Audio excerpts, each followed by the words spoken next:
Hello everybody, this is Oliver from Kaput. Welcome to our Metal Friday, and today I will rank the catalog of the incredible, the influential, the unbelievable and unforgettable Mercyful Fate. I hope you will enjoy the show. You can always give me a thumbs up, subscribe to our channel, and be ready to get into the comments, but only after the show, right? So, okay, Mercyful Fate. We all know them, but just let me give you a small history to remind you. So the band was founded in 1981 in Copenhagen by Kim Bendix Petersen, later to become known as King Diamond, and Hank Sherman, who were both playing in the local Danish punk rock, hard rock band Bratz. And when their label demanded them to become more commercial for their third album, they disbanded and founded Mercyful Fate. In 1983, they recorded their infamous and notorious debut album called Melissa. The lineup consisted of King Diamond, Hank Sherman, guitar player Michael Danner, who was also in Bratz, bass player Timmy Hansen, and drummer Mike Russ. And the album immediately became famous. It's still one of the most influential albums, metal albums of all time, influenced especially the black metal bands, even though the music has nothing to do with black metal. But it was, at first it was pretty heavy music for the time. And Melissa was an album that really created a whole atmosphere and mood. It was King Diamond had these satanic occult lyrics, of course the image, the corpse paint that all those black metal band later would adopt.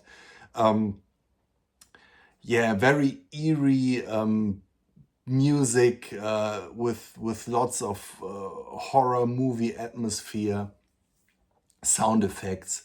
It was unheard of before, and it was done very tastefully and classy with great guitar playing by Hank Sherman and Michael Danner, very inspired by the twin guitars of bands like Thin Lizzy, Judas Priest, Iron Maiden.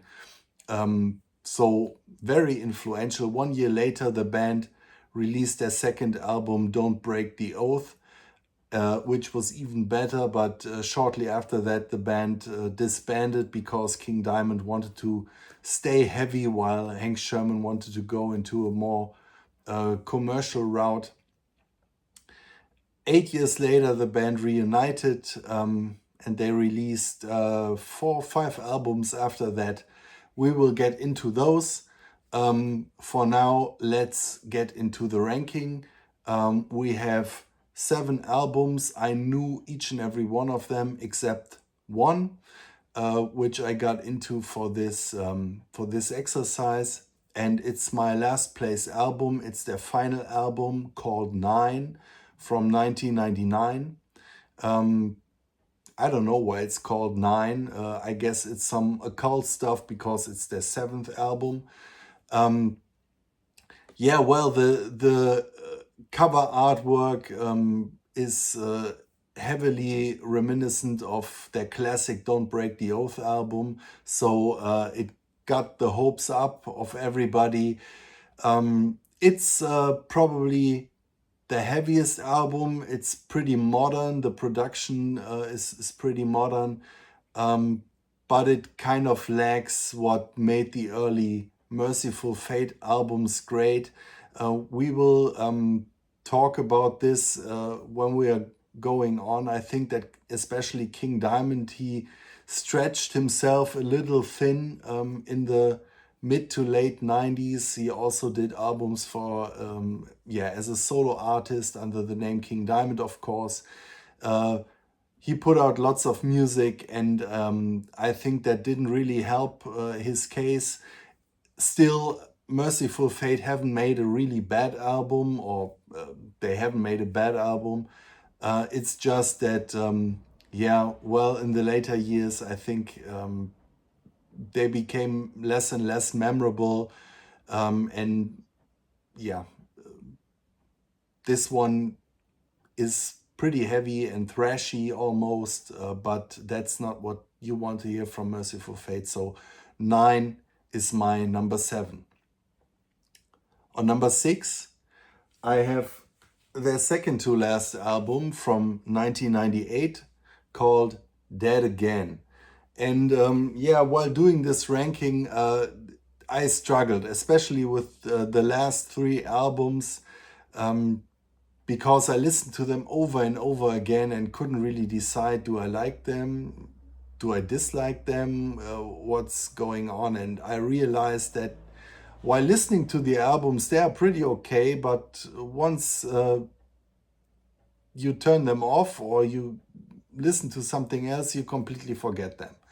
And that's not what I can, something that I can say about the early albums, which stick in your mind forever, or if you forget them as soon as they come on, the songs come on, you remember them.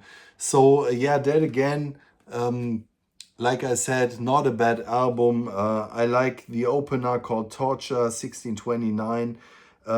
Since Forever is pretty good.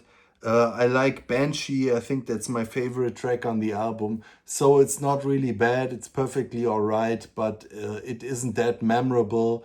It sounds a bit tired. And yeah, there's way better stuff in the Mercyful Fate discography. On number 5, I have their 5th album called Into the Unknown, which came out in 1996. And yeah, this is the first album where really the cracks are showing. Like I said, King Diamond in the mid-90s, he started to put out albums under the King Diamond moniker again after a couple of years break. And I think the borders between King Diamond and Mercyful Fate, they kind of fade away. I wonder if King Diamond knew which record he was singing on. And yeah, the stuff on this album is still good, but it's a step down from the album that came before, and even more from the albums before that one. The intro is pretty funny. It's called Lucifer, and it's kind of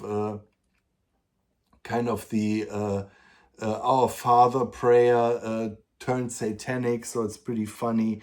The Uninvited Guest, the opener is pretty good. The Ghost of Change is good. 50 Men and a Bottle of Rum is this kind of pirate song. It's pretty goofy, but it's fun.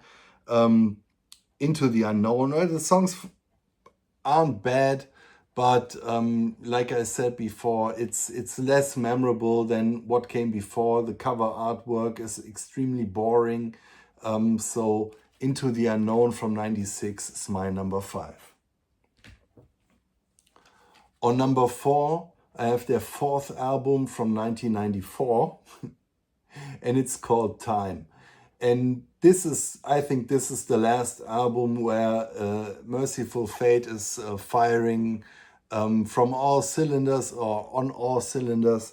Nightmare Be Thy Name, Angel of Light, Witches Dance, The Mad Arab is this Lovecraft-inspired Cthulhu song. Time is beautiful. I love that one. Mirror is also amazing. Yeah, it's a pretty good album. A little step down from their reunion album, but this is a really good one. So Time is my number 4. On number 3, I have their reunion album called In the Shadows. And it's funny because when I got into metal, which was around the turn of the decade from the 80s to the 90s. Mercyful Fate seemed like a very, very old band. You couldn't get your hands on the records because they were out of print. I had to buy them from a second-hand dealer. And yeah, it seemed like ages till this band existed. And yeah, when they came out, it was a huge deal. Looking back, it was 8 years between Don't Break the Oath and this one.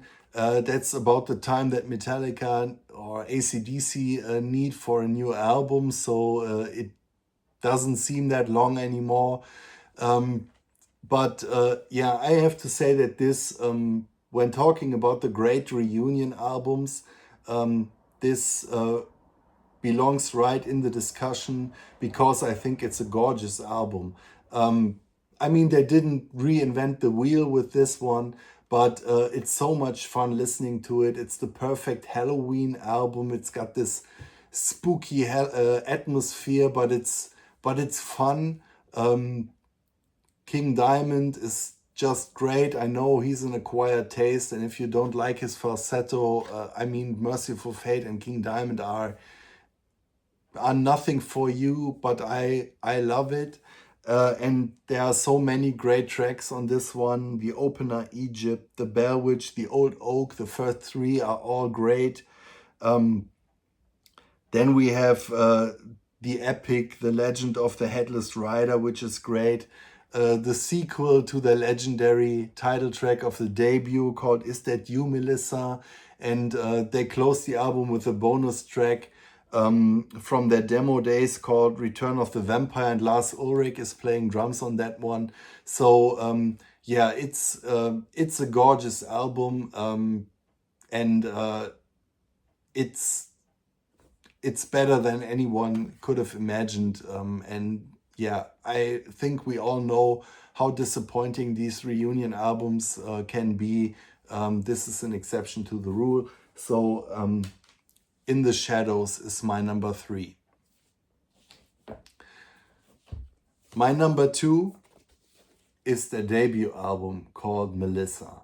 And look at that cover artwork. I mean, it has to be one of the most inventive and spooky and great album covers of all time, in metal, but in rock music in general.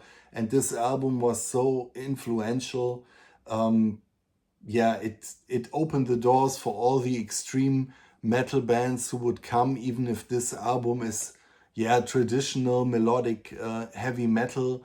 But yeah, then you have this extreme vocalist in King Diamond who is doing these very, very high falsetto voice, but he can also go deep, and he's almost like a voice actor and playing these, not only singing but playing these characters and bringing those spooky stories to life.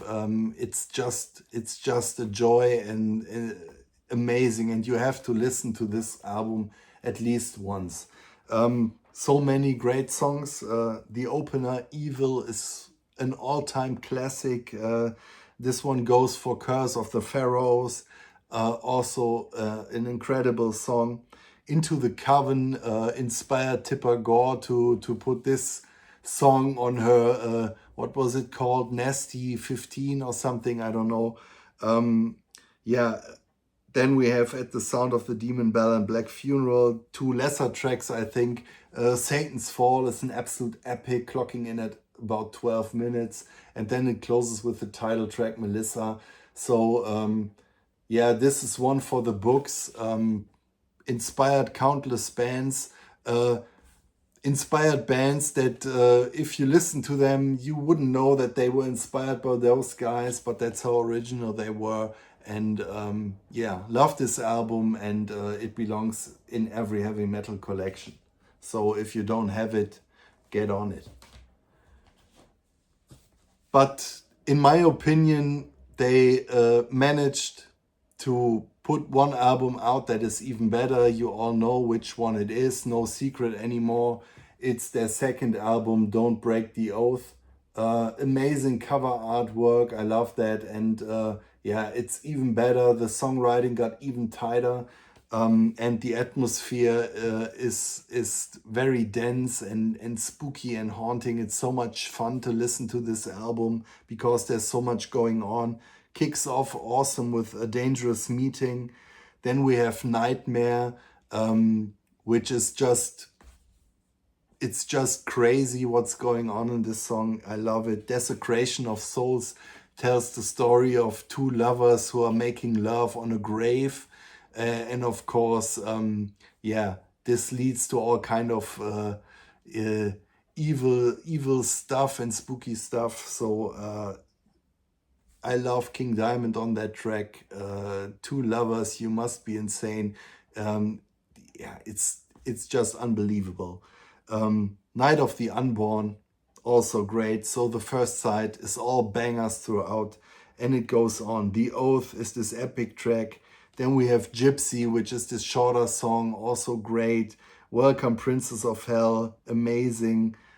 We have a short instrumental called To One Far Away, and then the song closes with the absolute masterpiece, Come to the Sabbath. It's a song, you listen to it once and you will never forget that melody. It's an amazing classic. I love that song. So Don't Break the Oath is my #1 album by Mercyful Fate and one of the best metal albums of all time. Yeah, I mourn all those guys who don't like King Diamond and can't get into his music because of his voice. I can totally understand it, but man, you are really missing out. And yeah, I am shedding a tear for you. I hope you enjoyed this show. If so, give me a thumbs up, subscribe to our channel, and now go listen to some Mercyful Fate, and afterwards you go back in the comments and tell me what you think of those amazing albums. Thank you for sharing your time with me. See you soon. Bye bye.